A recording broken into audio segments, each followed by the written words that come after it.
Good morning, and thank you for joining us today. My name is Brent Ledbetter. I'm a Senior Vice President at Research Affiliates, where I serve as an equity product specialist.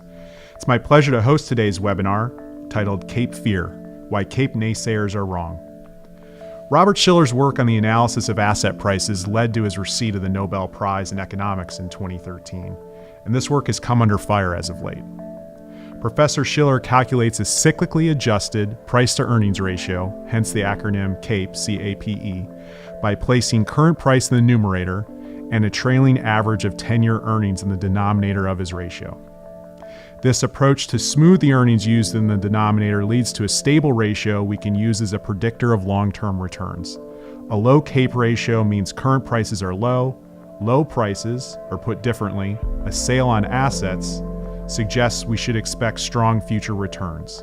A high CAPE ratio means current prices are high. High prices would suggest we should expect weak future returns. I noted this approach has come under fire recently. The CAPE ratio has been elevated for some time, yet prices continue to move higher. This counterintuitive result has led skeptics to question the efficacy of the CAPE ratio as a predictor of future returns. I'm pleased to introduce our founder, chairman, and CEO, Rob Arnott, who will be addressing critiques of the CAPE ratio and explaining why we believe it remains an effective predictor of long-term returns. We hope you find this webinar engaging and informative. As a reminder, the audience is in listen-only mode, with all lines muted. We plan to use the majority of our time today addressing some of your questions. If you have any questions, please feel free to submit them in the right-hand dialog box. With that, Rob, over to you. Thanks, Brent. As our first exhibit suggests, the basic question is whether we should fear today's lofty valuation multiples or fear the CAPE ratio itself, hence the name Cape Fear. Whenever the Shiller PE suggests caution, CAPE skeptics abound. Brent mentioned that in recent years, attacks on the CAPE ratio have become more common. We've seen this before. It happened at the peak of the tech bubble. It happened in 2007 and 8. The simple fact is that valuation does not drive short-term market moves. It plays a contributing role, but it's not dominant. The biggest factor in short-term returns is whether the valuation multiples go up or down, and high multiples can certainly go higher. So it's commonly observed that the CAPE ratio is not a useful timing signal for market turning points, but we know that it's a powerful predictor of long-term market returns. Many arguments have been offered to justify elevated CAPE ratios, hence to dispense with the notion that CAPE ratios matter, but none of them really hold up. Most of the factors underlying these arguments are temporary and subject to mean reversion, and even if we assume that elevated CAPE ratios are a new normal, low returns will be a new normal as well. That point, I think, is often overlooked, and it's very important. While we can argue about the true equilibrium U.S. CAPE ratio, at 32 times the 10-year average earnings, the U.S. market is expensive. There's no question about it. What that means for the future, that is the question. Now, Jeremy Grantham recently made the observation that the average CAPE ratio over the current century to date, and indeed back to the mid-90s, is about 24 times earnings. So 32 is not all that stretched. We prefer to think of the CAPE ratio as something that evolves over time as markets mature. In the 1800s and early 1900s, the U.S. was an emerging economy. And as an emerging economy, people of course would price assets to reflect a demand for heightened return. As the economy matures, lower forward-looking rates of return are needed in order to justify the risk-bearing because the risk is lower. And so what we can see on this exhibit is a dotted red line that suggests that the average CAPE ratio might have been 12 or 13 140 years ago and might be 18 or 20 today. Relative to 18 or 20, it's still expensive. So then the question is whether the 32 is in fact accurate. Now, how well does the CAPE ratio work in forecasting returns? Here we're looking at the CAPE ratio for the U.S. as it relates to subsequent 1-year real returns, subsequent 5-year, subsequent 10-year, and subsequent 20-year real returns. The bottom two panels are for 10 years and 20 years. The slope of the line tells us how much an increase or decrease in the CAPE ratio influences the 10 or 20-year return. And so you can see the fit is best, it's tightest for 20-year returns. That's a very powerful relationship. It's also tight, a very powerful relationship for a 10-year span. Note that the line is steeper. This means that the annualized return at low CAPE ratios is higher on a subsequent 10-year basis than it is over a subsequent 20-year basis. You do get paid for that low CAPE ratio sooner rather than later. The slope is even steeper for 5 years, and surprise, surprise, it's steepest of all for 1 year. CAPE ratios matter on a 1-year horizon. The challenge that makes it interesting is look at the dispersion. On a 5-year basis, you get huge dispersion. CAPE ratios above 16, the midpoint on this graph, lead to subsequent 5-year real returns ranging from plus 25% to minus 20%. That's a humongous range. The average is not nearly as good as the average when it's below 16. When it's below 16, it mostly ranges from slight negative real returns to over 30% positive real returns. Well, that's a much nicer range to be in, but you still have zero real returns in some cases with low CAPE ratios and 20% real returns with high CAPE ratios in other times. CAPE is an imperfect gauge, a very imperfect gauge for shorter term returns, and 5 years, surprise, surprise, is actually a shorter span.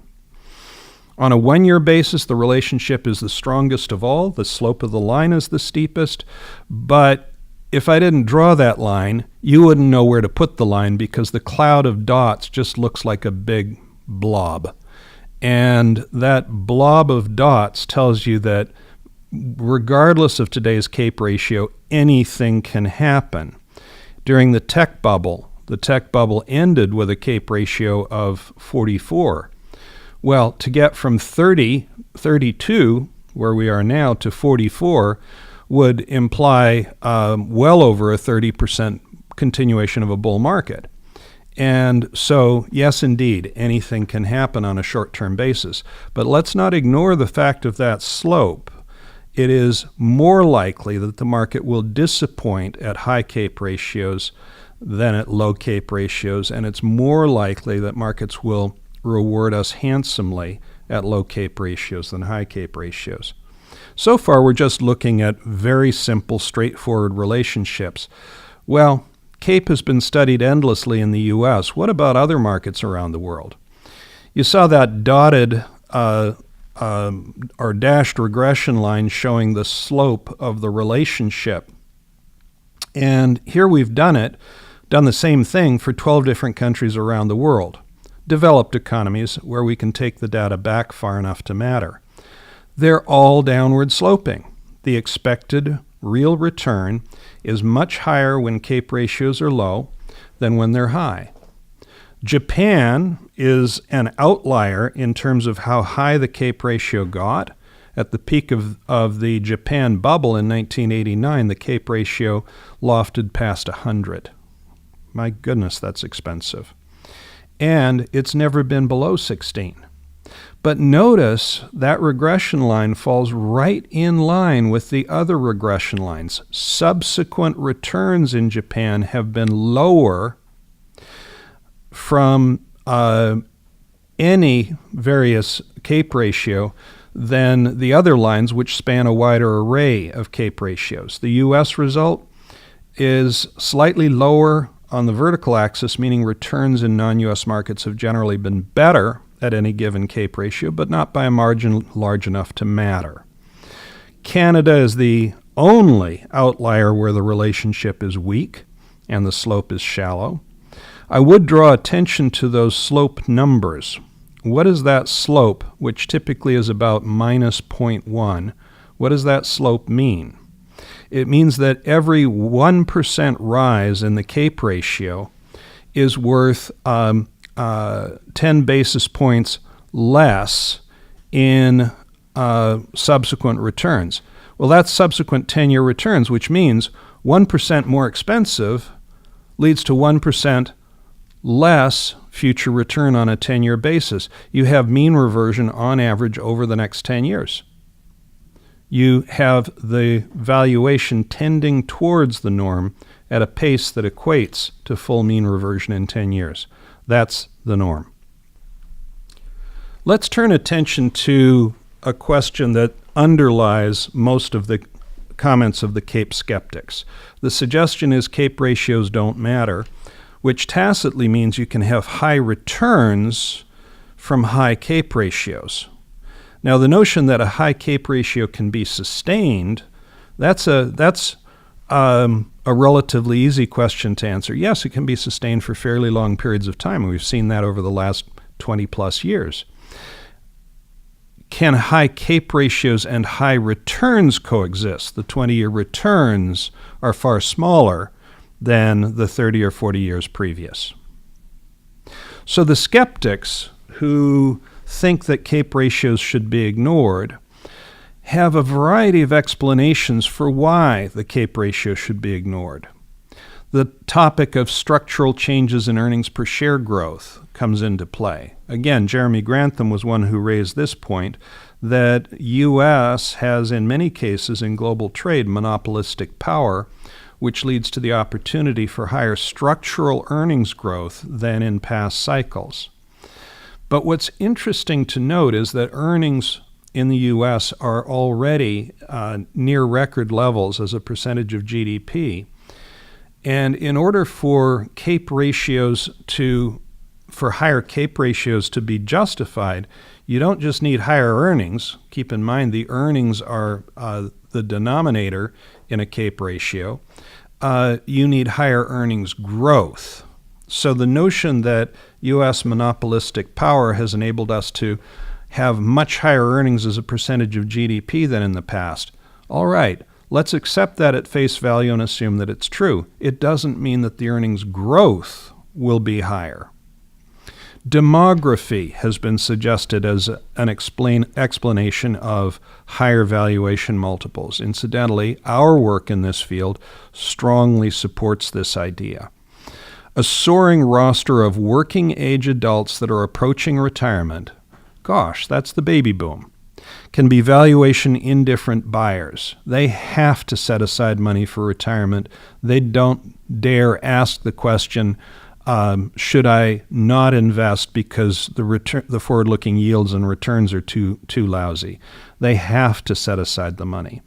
And so this permits low real interest rates and high valuation multiples, but it does not mean higher returns for stocks from those higher multiples. The higher multiples indeed suggest the opposite, lower future returns.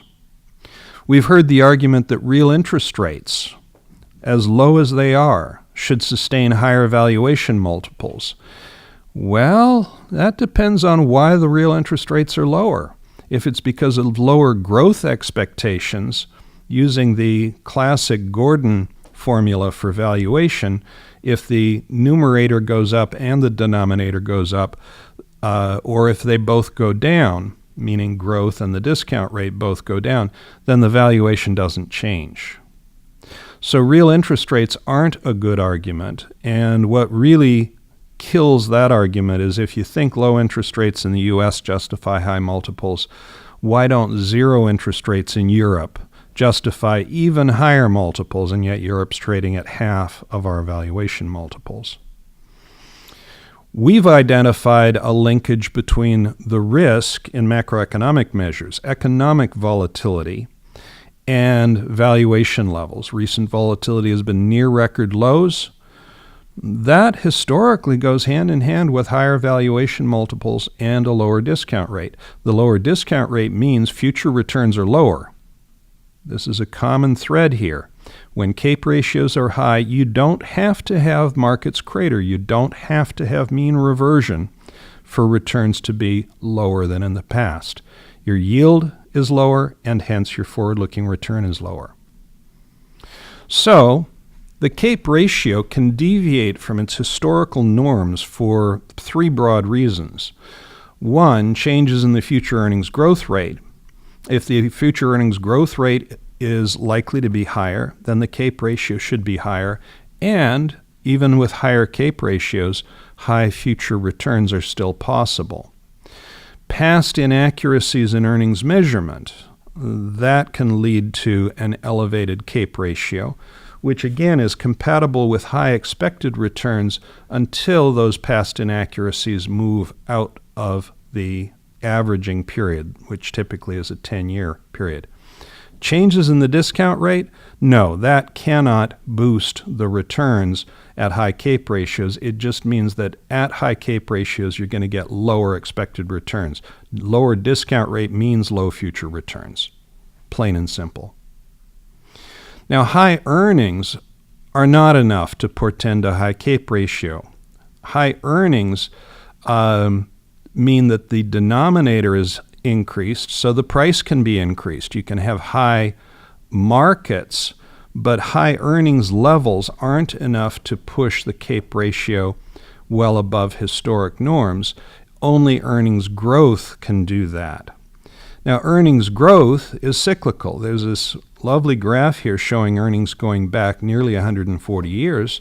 And what we can see here is, gosh, there's a certain cyclicality here, and it seems to be on a horizon somewhere between 10 and 16 years, which means that there's likely to be mean reversion. When you have rapid earnings growth, it means that earnings are growing relative to the economy, and that's likely to induce more competition to enter into the marketplace, which is likely to slow the earnings growth. It's a natural consequence of a healthy capitalist economy. And so what we do find is that 10-year real earnings growth has a negative correlation, 21% negative correlation with subsequent future 10-year real earnings growth. So at a point like today, when we're towards the high end of that range, we should expect the low end of the range. You'll notice the regression line gets down to about 0. I would be utterly unsurprised if the next 10 years sees 0 real growth in earnings. I would be very surprised if it sees earnings growth above 5% real. Jeremy Siegel has done a lot of work identifying the vulnerabilities of the CAPE ratio, and kudos to him in doing all of that work. However, I think there's a bias there to find reasons to disagree with CAPE rather than finding a basis for using it in a healthy way. The CAPE criticisms range from the notion that the ratio is not robust to secular changes in real earnings growth. Well, what about the notion of monopolistic power leading to higher earnings for U.S. companies? That's not higher growth. Trend growth rates are less biased by start and end levels and indicate a more moderate change in earnings growth when we look at the historical data. Changes in accounting rules have depressed current earnings. Okay. Is that correct? Arguably, yes. One of the major points of using a CAPE ratio is to average across economic cycles, but it won't help in averaging across accounting regime changes that tend to be sticky and happen over long periods of time. But if you fix the accounting, it changes the signal surprisingly little. The market, it goes from being very expensive to moderately expensive. It's expensive no matter how we cut it. Alternative measures of earnings may be more appropriate measures for the U.S. economy. This is another criticism. Siegel likes the NEPA, National Income Accounts, that for earnings as represented in the broad economy. It has its own vulnerabilities. It ignores the dilution that comes from new enterprise creation and issuance of new stock. And so what we find is that S&P earnings growth over the last half century, let's say, is considerably slower than NEPA growth. Now, is that because S&P companies have slower growth than the macroeconomy? No, it's that we're dropping floundering companies and replacing them with energetic, rapidly growing companies. And for that reason, you get this dilution of the earnings because those vibrant growth companies are usually priced at lofty multiples, taking the earnings for the S&P down a notch when they make these changes. Only apples-to-apples valuation comparisons are relevant. If you use alternative earnings measures, you have to use those same alternative earnings measures in the past. And if you do that kind of apples-with-apples comparison, you find that no matter how we cut things, markets are expensive. We've done work that demonstrates the linkage between macroeconomic volatility and market valuations. This graph is a wonderful way of looking at exactly that phenomenon. Here we can see macro volatility, the blue line. How volatile is the published data for GDP growth, real GDP growth, and for CPI inflation? Back in the 30s, you can see the blue line ranges from 3% on up. GDP growth and CPI varied by 3 to 8% per annum over those decades. Well, that conforms to a much lower Shiller PE ratio shown on the green line. The Shiller PE ratio is on an inverted scale. The lowest PE ever in this data set was in May of 1932 when the Shiller PE ratio touched 6 times earnings. The highest was in the year 2000, the tech bubble, when it touched 44 times earnings. Now notice that after World War II, the economy got to be much more controlled and managed with stabilizers that would moderate the volatility of economic growth and of inflation. And we saw that blue line tumble to less than 1%. Year-to-year changes in inflation, year-to-year changes in GDP growth were averaging less than 1% a year. That conformed with much higher valuation multiples. In 1966, they touched 24 times earnings. Volatility increased during the period of time when inflation got out of control in the U.S., and Shiller PE ratios tumbled. The green line went to the top of the graph. So the fit here is actually pretty darn good. What we find is a correlation of over 60%. And what this tells us is that when economic volatility is low, as it's been in recent years, it's perfectly normal to have a high Shiller PE ratio. That does not mean that it is normal to have high returns from those high valuation levels. Rather, it justifies the high valuation multiples because people are content to invest in assets with a lower return if the risk is lower. So if economic risk is lower, people are willing to accept a lower return. That means higher prices. And that's exactly what we've seen. Now, this is a two-edged sword. You reintroduce economic volatility. How many people on this webinar think that volatility in GDP growth or in inflation rates are gone for good and won't ever come back? If you take that blue line back up to 2 or 3%, what's likely to happen to the Shiller PE ratio? I think we know the answer to that question. Is it likely to go from 0.7% volatility to 0.2? I don't think so. Not unless you get economists collaborating on fudging the numbers. We've also seen the Fed model, which compares the earnings yield on the stock market to Treasury bond yields, typically using the 10-year Treasury as a comparator, so that when the earnings yield is higher than the 10-year Treasury, that's great for stocks. When it's lower, it's lousy for stocks. And the Fed model came into play in the late 80s, early 90s. It came into play because people looked back at historical data, typically going back to what was often referred to as the modern era, the 1960s to date. And they found this relationship that the earnings yield in green and the bond yield in blue moved together. And when the earnings yield was well below the bond yield, bonds were likely to perform better than stocks and vice versa. Okay, well, that looks like a pretty powerful relationship. Boy, I'm persuaded, until I look at this next graph. That span from 65 to 99 spans the period of time in which serious inflation came on the scene in the U.S. and after Paul Volcker imposed his medicine on the macroeconomy, disinflation came on the scene. The natural rate of inflation came tumbling back down.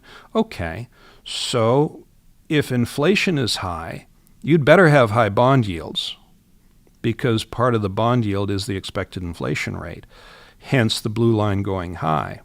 But also if inflation is high, it creates economic uncertainty for businesses managing their business.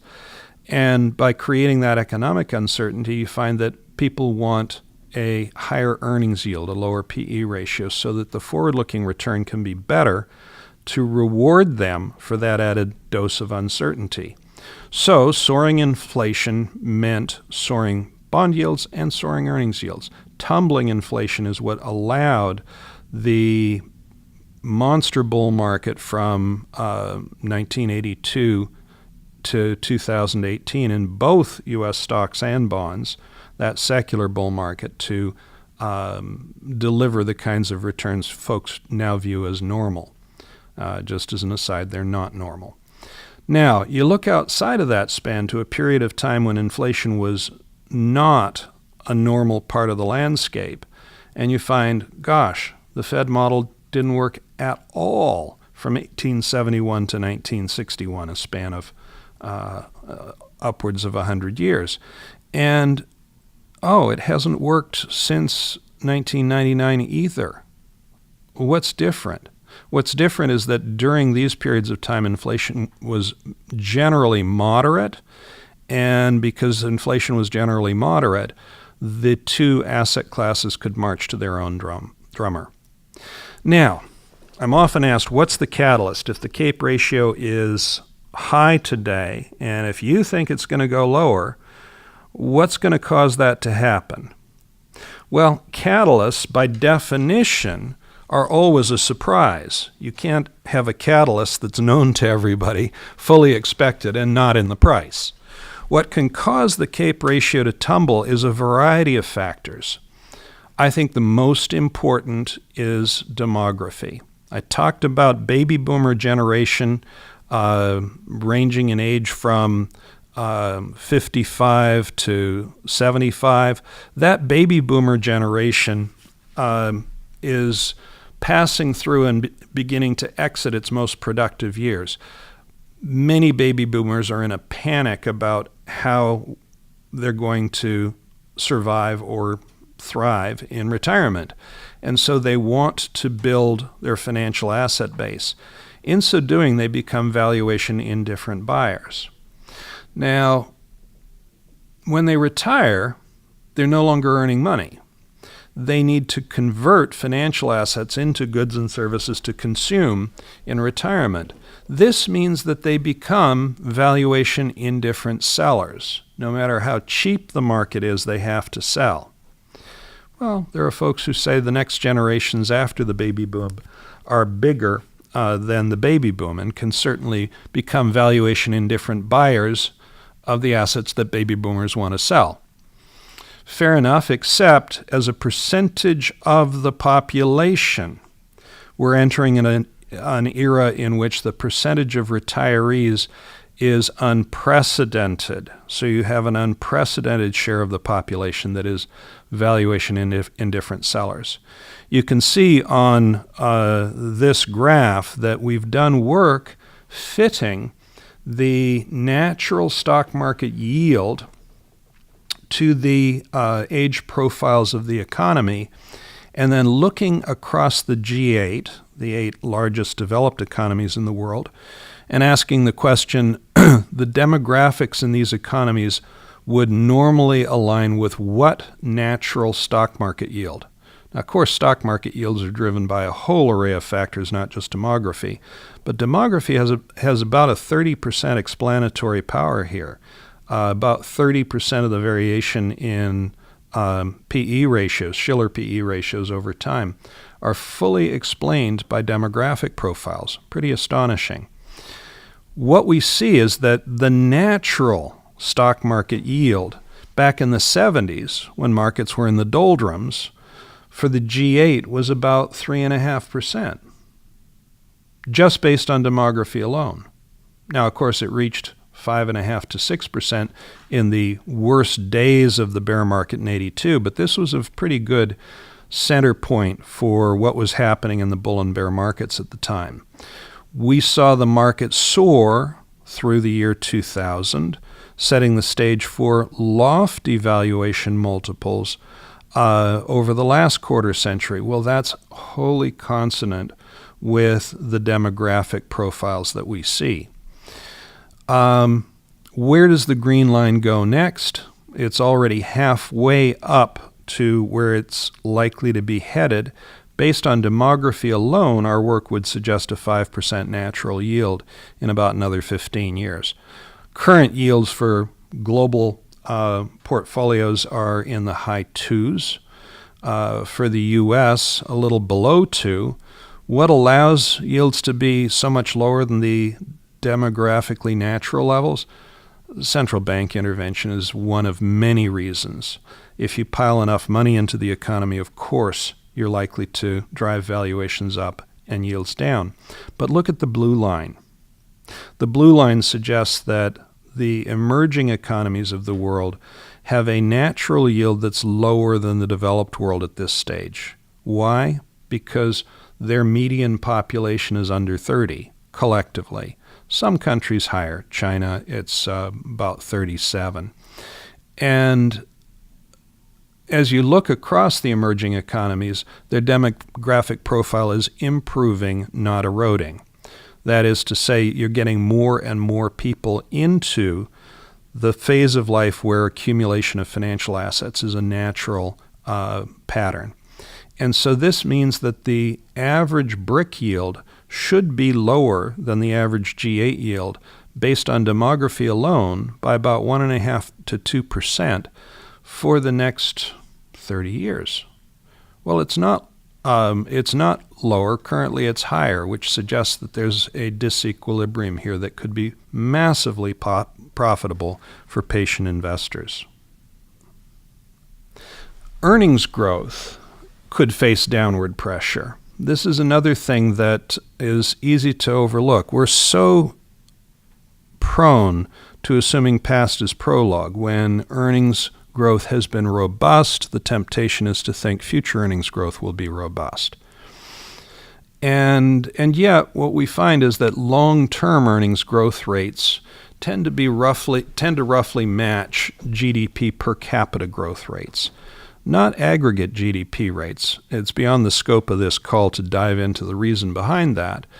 But take a look at the graph here where the blue line shows the rolling 10-year average GDP per capita growth rates. Those growth rates were lofty when the baby boomers were coming into the economy, into the labor force, 3% per annum. Now it's low because the labor force is growing considerably slower than the population at large. This headwind will be with us for some time to come.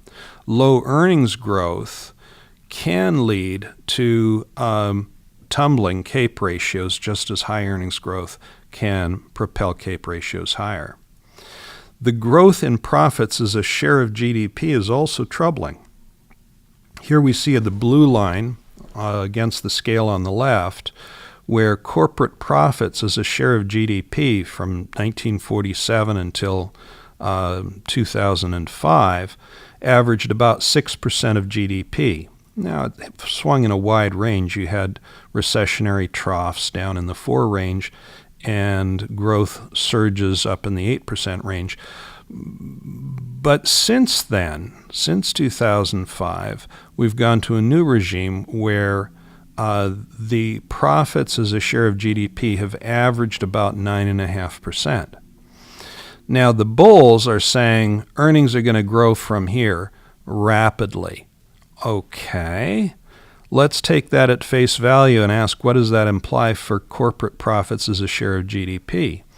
Well, that would mean corporate profits as a share of GDP soar from current levels to higher and higher levels.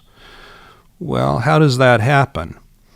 The rest of GDP consists of other elements of the economy, the largest of which is labor.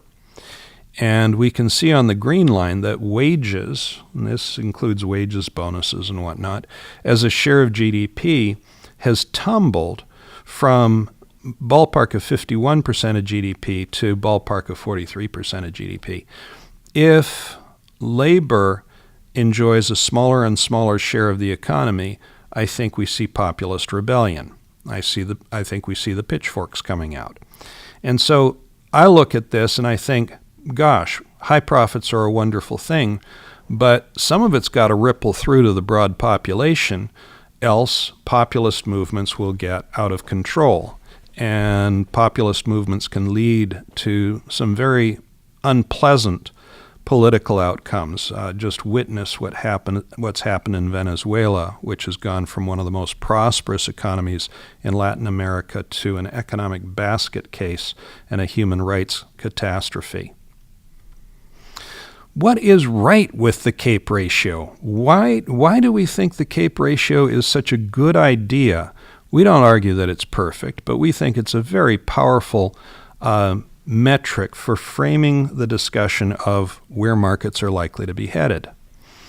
The CAPE ratio, as we've already seen, shows remarkable efficacy in forecasting longer-term rates of return all over the world. Now, if the differences in CAPE ratios were to arise solely from differences in discount rates, then we should expect higher rates of return for more cheaply priced companies or countries. And in fact, we do find that, as we saw in the graph showing the fit between CAPE ratios and returns across multiple economies.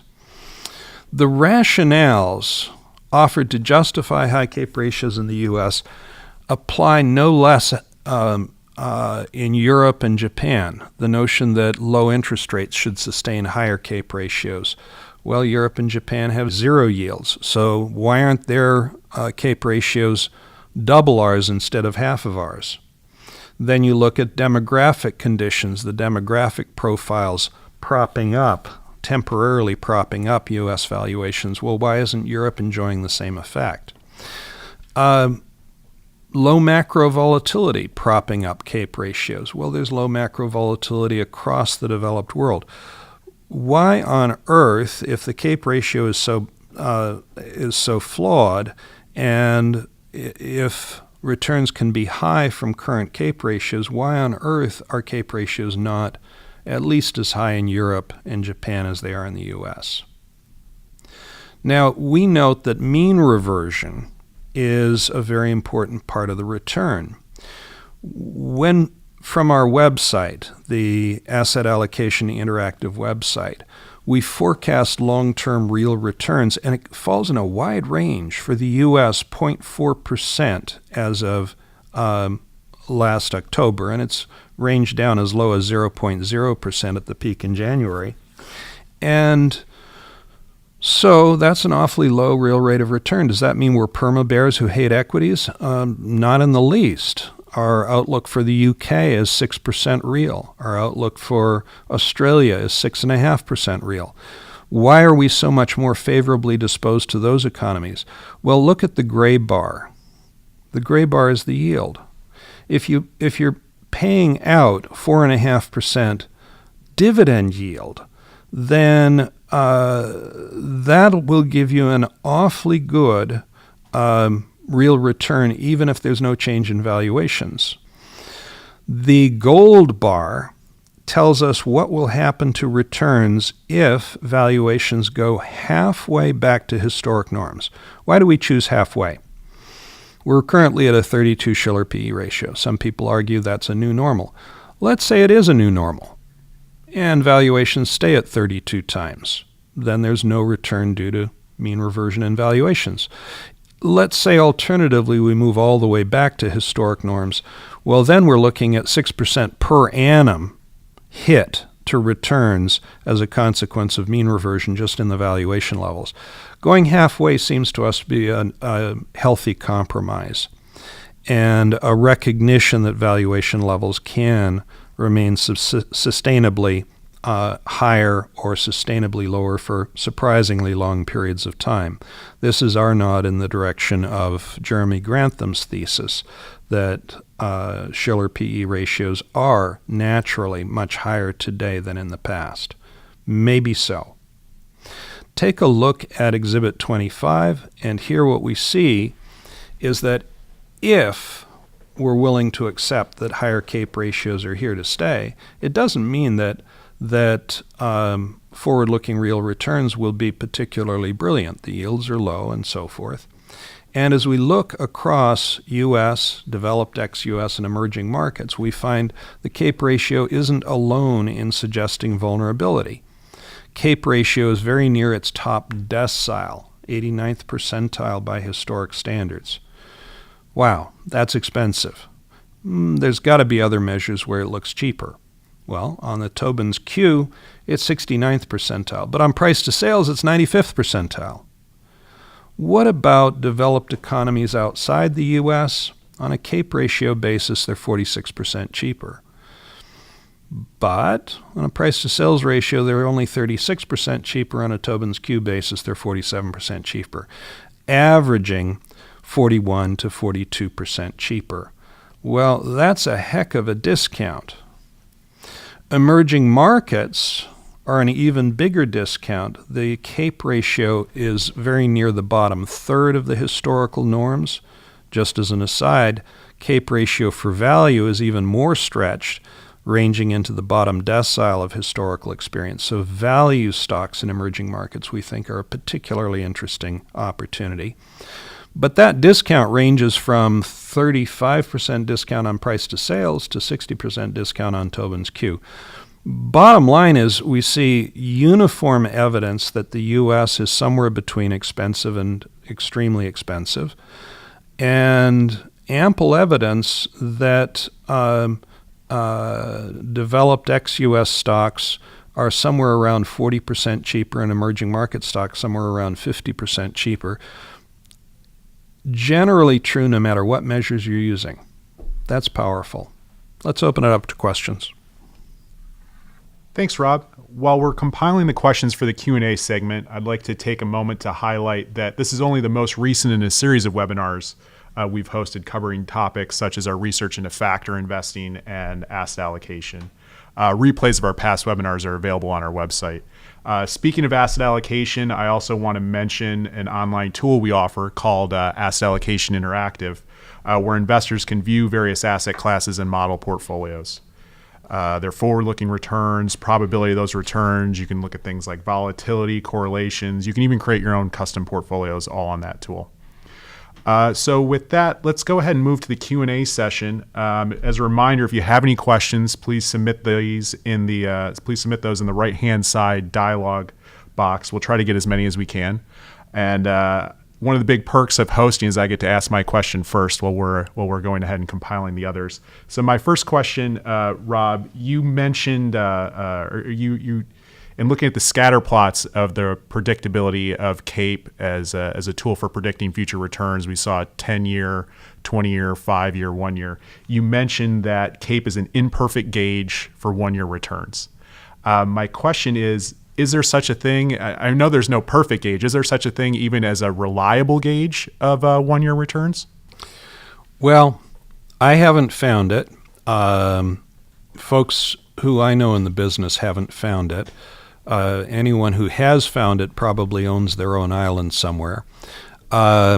It's short-term returns are swung by shifts in emotion, geopolitical shocks, macroeconomic shocks, just simple shifts in investor preferences,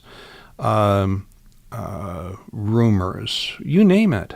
And so short-term returns are largely random. I think if you can beat the market 6 out of 10 years, that's a heroic accomplishment. If you can beat the market 7 out of 10 rolling 3-year spans, that's fantastic. If you can beat the market with your asset allocation or stock selection skills 8 out of 10 rolling 5-year spans, that's fantastic. Now, let's think about that for just a second. Suppose you are so good that you're right 80% of the time on a rolling 5-year basis. That means 20% of the time you're going to be wrong for 5 years. Oh my goodness. If you're wrong for 5 years, how many clients are going to have the patience to say, this strategy, this model, this market pundit is sufficiently good that I'm willing to ride out a 5-year period of disappointment? Indeed, if a strategy is good enough to win 8 out of 10 5-year spans, then on those rare occasions when it doesn't work, you should be doubling down. But how many investors have the guts to do that? Looking through the list of questions that have come through, we have a number of variants that are something to the effect of, what about 2008? Right? Shiller's looking at 10 years of data. The 2008 earnings disappointments are about to roll off. What's your comment on the critique that the Shiller ratio is going to may look much more reasonable once 2008 rolls off? If 2008 had 0 earnings for a full year, that would mean that the Shiller PE would come down by 1/10, as that is replaced with a full robust earnings year. So it goes from 32 to 29. That's not a big difference. So that's my first observation. My second observation is that years like 2008 are the reason for using a Shiller PE. You want to use smooth data so that you're not assuming that a reasonably low PE ratio based on peak earnings that are not sustainable lulls you into not worrying about an expensive market. On the other end of the spectrum, when was the PE ratio on the U.S. highest in the last 60 years? End of March 2009 at the market low. Why? Because the numerator, the valuation of the market, had tumbled, but the denominator, earnings, had tumbled even more. If you didn't use a smoothed CAPE ratio, you would not have realized what a bargain it was at that time. So you need to have peaks and troughs. That means that if 2008 rolls out of the data and you're left with 9 to 10 years of robust earnings, that'll be the first time in history that the CAPE ratio has not included a recessionary trough in earnings. And that would mean that the CAPE ratio, if anything, is understating how expensive the market is. It's an imperfection in the CAPE ratio, but not in the direction people think. Mm-hmm. You spoke a little bit about catalysts and the fact that catalyst by definition is not known in advance, but we received a few questions. I'd like you to just expand a little bit. We received questions regarding your expectation for a catalyst in mean reversion in valuations, or separately or perhaps related, do you foresee any catalyst that would create mean reversion in earnings? Before I start to speculate on catalysts, let me offer up a thought experiment that illustrates how difficult that is. We all lived through the tech bubble. What was the proximate catalyst that caused the tech bubble to roll over and die in February of 2000? I have yet to hear a compelling explanation of what the catalyst was. I've heard a lot of ideas for what might have been the catalyst, but none of them was big enough to cause that humongous bull market to end and give way for a humongous bear market. The catalyst, I would argue, was gravity. The market was too big, too expensive, in effect too heavy, and needed a lot of buyers pouring money into stocks in order just to stay where it was. So today, where are we? Well, gravity could come into play. It's expensive. The market is priced to shrug off any risk of a recession. What if there's a recession? The market is priced as if inflation is not a risk. What if renewed inflation comes on the scene? And that one, I think, is actually a very realistic scenario because you have central banks all over the world desperately trying to create inflation. If they try hard enough and long enough, someday they'll succeed. And when they succeed, are they going to have the spine to clamp down before the inflation overshoots? I don't think so. Geopolitical shocks could trigger things. So there's a lot of possible catalysts. The main thing I focus on is if I don't think a market is priced to give me a good 10-year return, why do I want to pick up nickels in front of a steamroller trying to get that last year or two of the bull market rather than saying, this market's expensive, my money's better deployed elsewhere? You went at a relatively granular level in both the webinar and even to a greater degree in the accompanying paper, the Cape Fear paper that you released earlier this year, sort of looking point by point at the critiques of the Cape ratio and addressing each of them in detail and talking about why the critiques, the impact of the critiques may be overestimated by skeptics. Mm-hmm. Are there any critiques of the Cape ratio that you do find compelling, that you do think are impactful? Every single one of the critiques that has been raised has merit. What I find fascinating is the overwhelming focus on critiques that say Cape ratio should be high, don't worry about it, or Cape ratio is exaggerated on the upside, don't worry about it. You see zero attention, none whatsoever, to critiques of the Cape ratio that say, gosh, this Cape ratio of 32 might be artificially depressed. Well, what if earnings flatline for the next 10 years so that earnings mean revert? In that circumstance, the Cape ratio is probably exaggerated on the downside, is understating what the true valuation multiple is. And earnings mean revert powerfully, more powerfully than almost anything else in the capital markets. So I look on, you could identify nearly as many arguments for the Cape ratio being artificially too low as too high, but nobody is looking for them. So your focus, obviously, for the webinar has been on the Cape ratio, but you also touched briefly on price to sales, price to book ratios, and Tobins Q at the end of the presentation. Are there additional valuation metrics that you like to follow? And the other side of that, are there commonly used valuation metrics that you don't like to follow, that you think are overused? Well, let's take the latter question first. Everyone seems to love to focus on price to forward earnings. This year's price to 2019 expected earnings, just as an example. Well, forward earnings haven't happened yet, and they might not happen, and they usually don't happen. The forward earnings forecasts are almost always too high, meaning that the forward PE is almost always understated. There's also the issue that forward earnings, what if you get a recession? They could crater. So I like to refer to the PF ratio, price to forward, as price to fantasy. Now, there's a lot of measures we can use. CAPE is only one of them. It's a very good one. It's very powerful.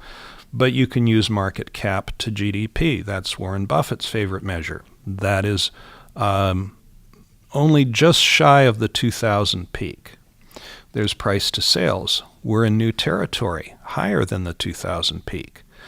There's the Hussman PE ratio, which is price to relative to the peak earnings of the last 10 years. That's near historic peaks. Most of these measures, Tobins Q is an outlier, most of these measures are in the top 20%, many are in the top 10%, some are in the top 5% of all historical experience. One or two of them are at new highs, lofting past the peak in the tech bubble. That's kind of interesting. So I look on today's market, and I think the B word starts to apply. I think it's getting mighty bubbly. Anytime you have 7 of the 8 largest market cap companies on the planet, all drawn from one sector, at the end of last year, you had Apple, Amazon, Alphabet, Facebook, Microsoft, Tencent, and Alibaba as the 7 of the 8 largest market cap companies on the planet. Did that happen in the tech bubble? No, it was 5 out of 8. Did it happen in the oil bubble of the early 80s? No, that was 4 out of 8. When have we seen 7 out of 8 drawn from one area? Peak of the Japan bubble, it was 7 out of 8 of the top 8 companies by market cap were Japanese companies. We know what happened subsequent to that. I view this as a worrisome market.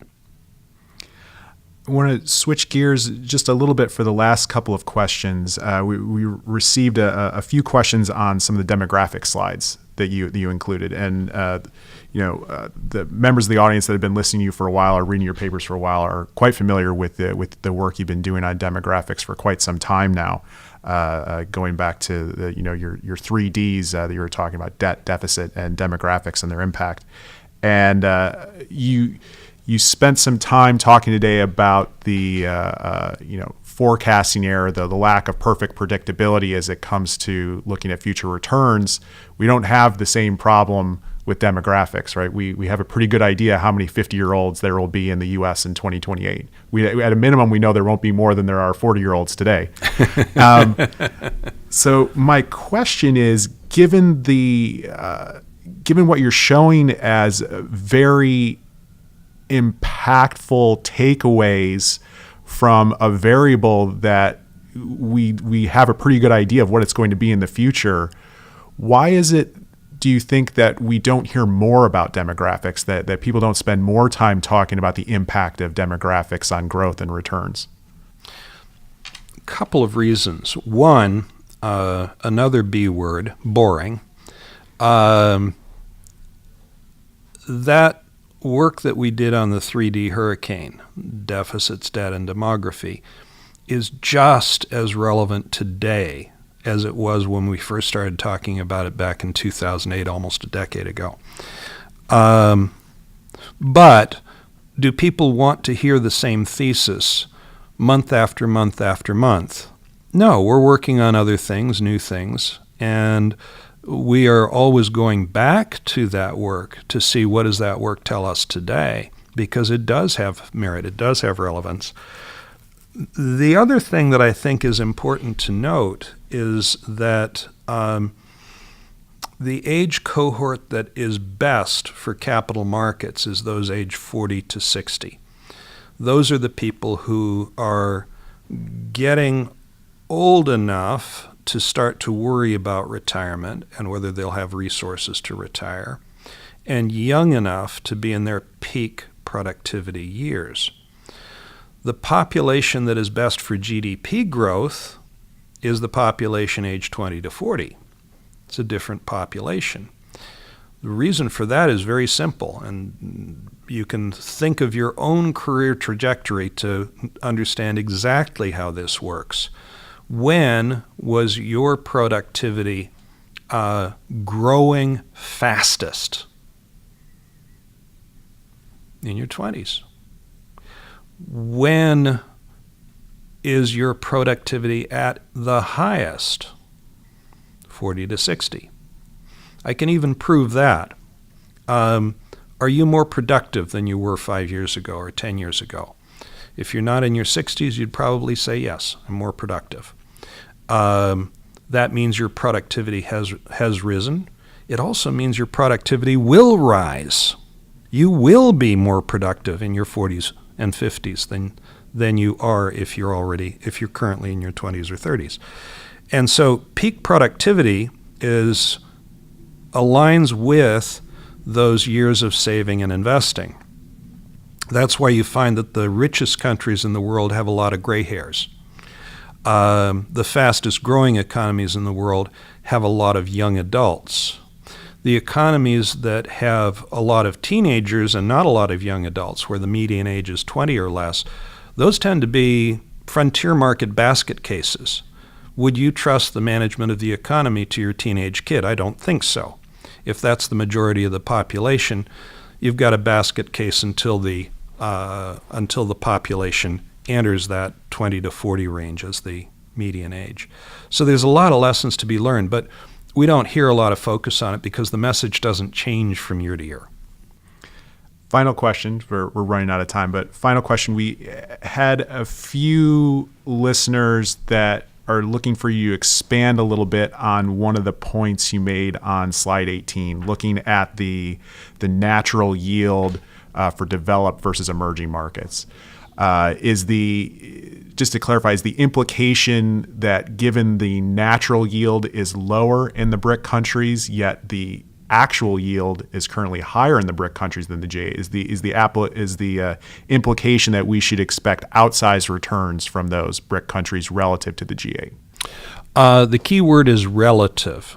Relative to the G8, yes. The natural yield on BRICS, given their current demography, the BRICS have a median age of almost exactly 30, which is right in the middle of that 20 to 40 span. Perfect circumstance for GDP growth. No wonder they're growing so much faster than the G8. But they also have a soaring, fast-rising roster of people in the 40 to 60 range for the first time in the history of those countries. And that means an appetite to buy financial assets leading to lower natural yields than historic norms.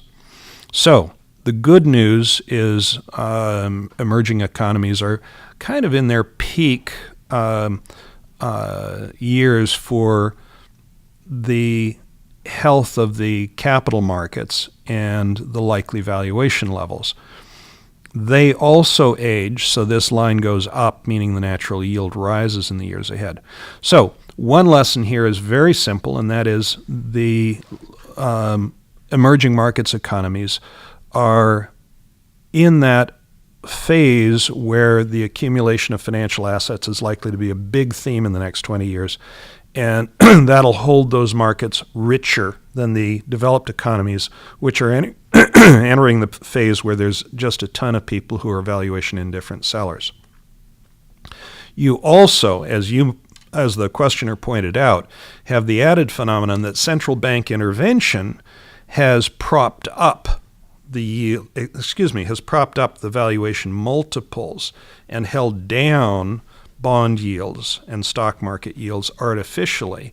So when the central bank interventions lose their efficacy, as they absolutely must and will, the snap back to where the valuations ought to be could be pretty jarring.